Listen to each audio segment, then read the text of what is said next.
Hello दोस्तों, कैसे हैं आप लोग। नमस्ते, सलाम दुआ। आज है बुधवार और इस समय 12:35 हो चुके हैं और 21 जून है आज।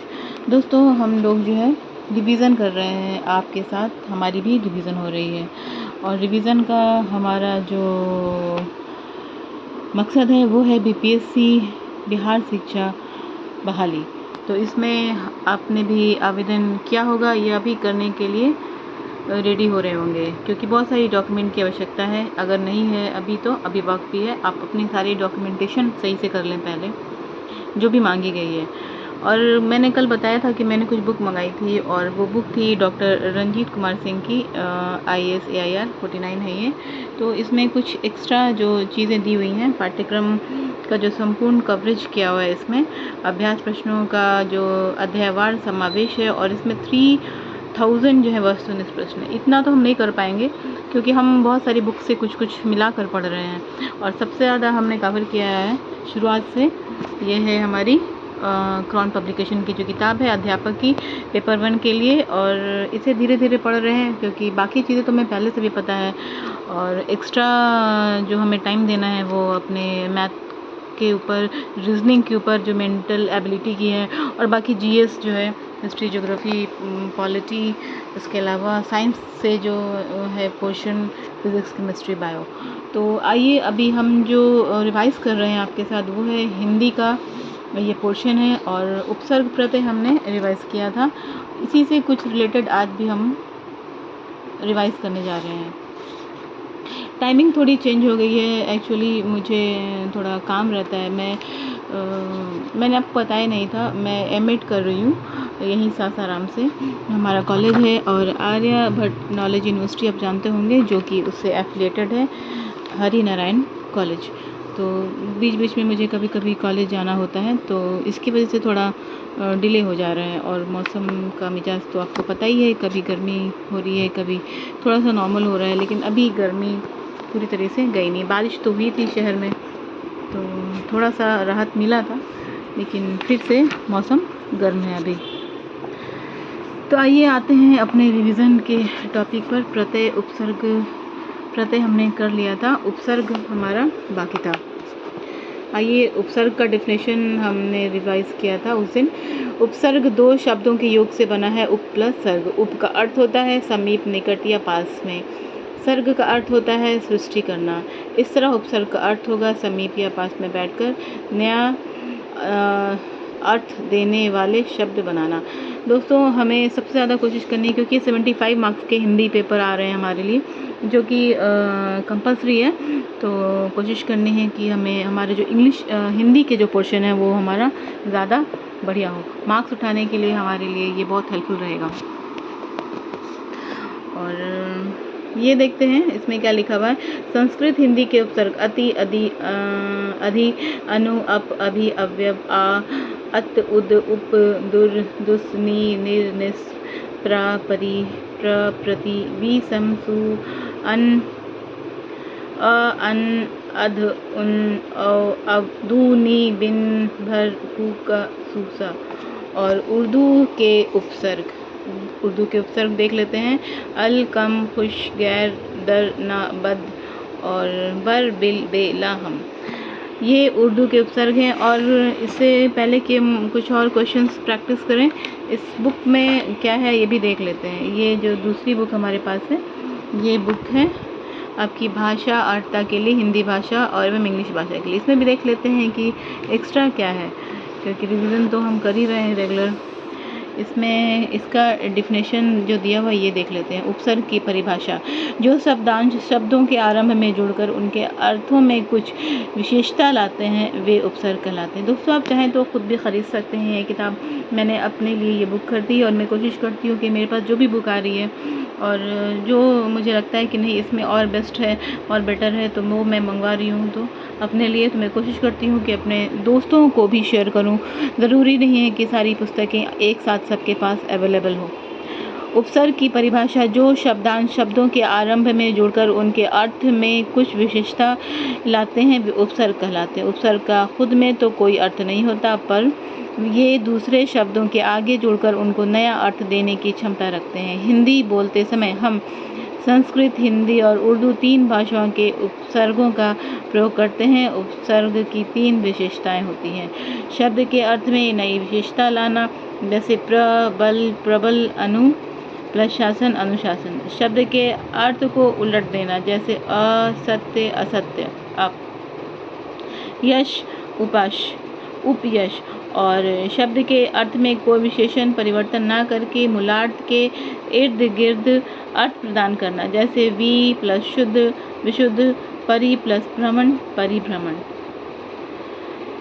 इसमें कुछ चीज़ें हैं जो एक्स्ट्रा दी हुई हैं क्रॉन में। हमारे लिए जो वर्ड्स हैं वो हम देख रहे हैं वो स्कूलिंग लैंग्वेज में, और कुछ चीज़ें अच्छी हैं इसमें, हम जो जल्दी से हमारे जहन में आ सकती हैं। सिंपल लैंग्वेज में है इसमें, और इसमें है थोड़ा लेंदी, और ये बहुत अच्छी बात है क्योंकि जितना ज़्यादा हमें लेंदी रहेगा हमारे लिए भी हेल्पफुल रहेगा, हम ज़्यादा से ज़्यादा जान पाएंगे, क्योंकि एग्ज़ाम में तो कहीं से भी कुछ भी पूछा जा सकता है। और ये बुक मुझे बहुत पसंद आई क्योंकि एक्स्ट्रा जो हम जितना चाह रहे थे वो सारे चीज़ें कवर की हुई है इसमें, और एक्स्ट्रा जो चीज़ें मिल जाती हैं तो उससे हमारा कंसेप्ट भी क्लियर होता है, ज़्यादा से ज़्यादा पढ़ने का मौका मिलता है, ज़्यादा से ज़्यादा ज्ञान होता है। हिंदी के उपसर्ग इसमें देखिए क्या क्या हैं: अछूता, अतः, अटल, अधर, अपलक, अमर, अचल, अनाथ, अविश्वास, अधर्म, अचेत, अज्ञान, अलग, अनेक, अनिष्ट, अनाचार, अलौकिक, अस्वीकार, अन्याय, अशोक, अहिंसा, अचेतन आदि। आप बीती, आप कही, आप सुनी, अधपका, मतलब एक एक वर्ड से जो उन्होंने बना दिया है ना, ये काफ़ी बढ़िया है। अन, अनमोल, अनबन, अनपढ़, अनंत आदि, अनेक, अनाहूत, अनुपयोगी, अनागत, अनिष्ट, अनीह, अनियुक्त, अनुपम, अनुचित, अनन्य, अनजान, अनपढ़, अनताह, अनकहा, अनदेखा, अनहोनी, अनचाहा, अनसुना, अनदेखे आदि। तो इससे हमें बहुत हेल्प मिलेगा। और अब यहाँ आते हैं ये सारे उपसर्ग के, अच्छा ये देखिए उपसर्गों के कुछ उदाहरण भी दिए हुए हैं। काफ़ी अच्छी बुक है ये, आप ज़रूर कोशिश करें इस बुक को अपने पास लाने की। और वैसे तो मैं जो रिवाइज कर रही हूँ वो आपको सामने हाजिर है। कई बार इसमें देखिए एक चीज़ और दी हुई है, ये बहुत अच्छी है। यहाँ लिखा हुआ है कई बार, उसके ऊपर एक और चीज़ लिखी हुई है, head master, head clerk, head munshi, head pandit, head office और हेड कांस्टेबल। ऐसे इंग्लिश में हम इसे हेड बोलते हैं, हेड मास्टर, हेड क्लर्क, लेकिन हिंदी में ये हेड होता है। इस चीज़ का हमें ख्याल रखना होगा, ये छोटी छोटी गलतियाँ हमसे हो जाती हैं। कई बार एक मूल शब्द के आगे एक से अधिक उपसर्गों का एक साथ प्रयोग किया जा सकता है, जैसे अ प्लस अनि प्लस नियंत्रित यानी अनियंत्रित, अ प्लस यानी कि धन, आ धन परा प्लस धनजय, आ धन परा धनजय, यानी क्या होगा, अपराजय। आ धन प्रति धन अक्ष, अप्रत्यक्ष। आधन सुधन रक्षित, असुरक्षित। अतिधन आधन चार, अत्याचार। अंधन आधन गत, अनागत। अंधन आधन चर, अनाचर। अनधन अधन शक्ति, अनाशक्ति। अनधन अधन हार, अनाहार। निर्धन अभिधन प्लस धन मान निराभिमान। देखिए कितने सारे इसमें बहुत ज़्यादा दिए हुए हैं। निर्धन अधन करण धन निराकरण। परिधन अधन वरण धन पर्यावरण, ये इम्पोर्टेंट है। प्रतिधन उपधन कार प्रत्युपकार। विधन आधन करण धन व्याकरण। और सतधन आधन चार धन सदाचार। देखिए कितनी इम्पोर्टेंट चीज़ दी हुई थी। अगर इसमें से अगर एक दो ऑब्जेक्टिव भी आ गए तो समझ लीजिए हमारे लिए बहुत हेल्पफुल रहेगा, क्योंकि हमारे बीपीएससी जो अभी टेट के एग्ज़ाम होने वाले उसमें एक एक अंक बहुत वैल्यूबल रहेंगे। इस बात का हमें ख्याल रखना होगा और बहुत बारीकी से हमें पढ़ना है ताकि हमारा हर चीज़ कवर हो जाए। और अब इसके कुछ उदाहरण भी दिए हुए हैं, वो भी हम देख लेते हैं। उपसर्गों के उदाहरण: अभाव। यह उपसर्ग तत्सम संज्ञाओं और विशेषण अर्थात संस्कृत के ऐसे शब्दों के आरंभ में जोड़कर प्राय उनका अर्थ या उलट देता है या बहुत कुछ बदल देता है। अकथनीय, जो कहा ना जा सके, जिसका वर्णन करना कठिन हो। अकरणीय, ना करने योग्य, जिसे करना कठिन न हो। अकर्ता, ना करने वाला, जो कुछ न करता हो, कर्मों से अलग पुरुष। अकर्ता, ना करने वाला, जो कुछ न करता हो, कर्मों से अलग पुरुष। तो ये सारी चीज़ें हैं जिसको हम रेगुलर रिवाइज करेंगे। और बाकी और भी हैं, देख लीजिए, बहुत सारे दिए हुए हैं। ये सारे प्रैक्टिस जो है ना, यही हमें एग्ज़ाम की सफलता में हेल्पफुल होंगे। बहुत अच्छी बुक मिली है मुझे, और मुझे खुशी हो रही है कि मैं आप तक इस बुक को शेयर कर पा रही हूँ। इसके कुछ कंटेंट जो भी मैं रिवाइज़ कर रही हूँ वो आप तक कर रही हूँ।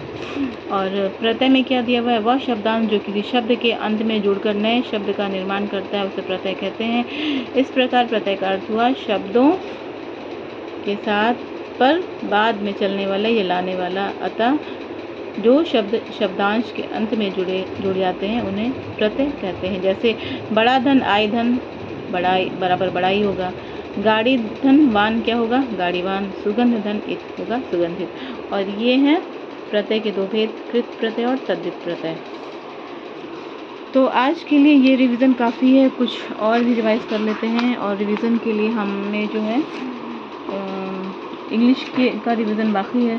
तो इंग्लिश में जो हम ग्रामेटिकल पोर्शन रिवाइज कर रहे हैं, इसमें देख लेते हैं कहाँ पहुँचे हैं हम, क्योंकि थोड़ा थोड़ा रिवाइज करेंगे और सबको टच करना है, कुछ भी छोड़ के नहीं जाना। इसमें हम वॉइस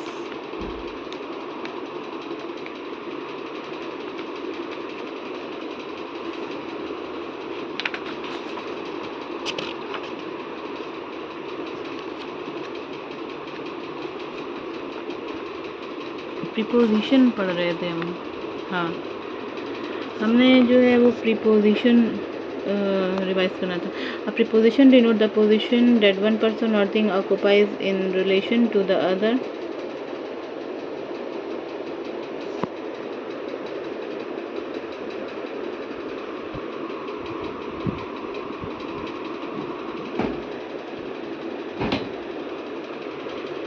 और एक बार फिर से देख लेते हैं।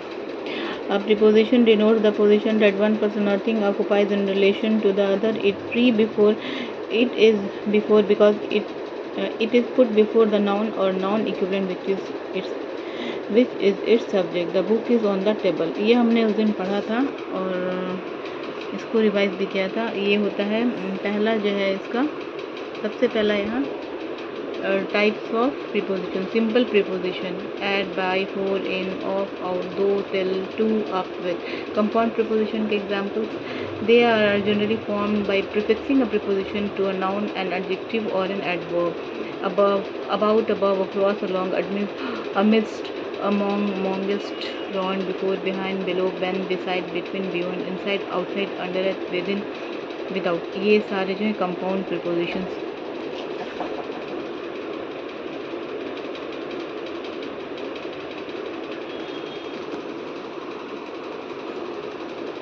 और ये देखिए फ्रेज प्रीपोजिशन,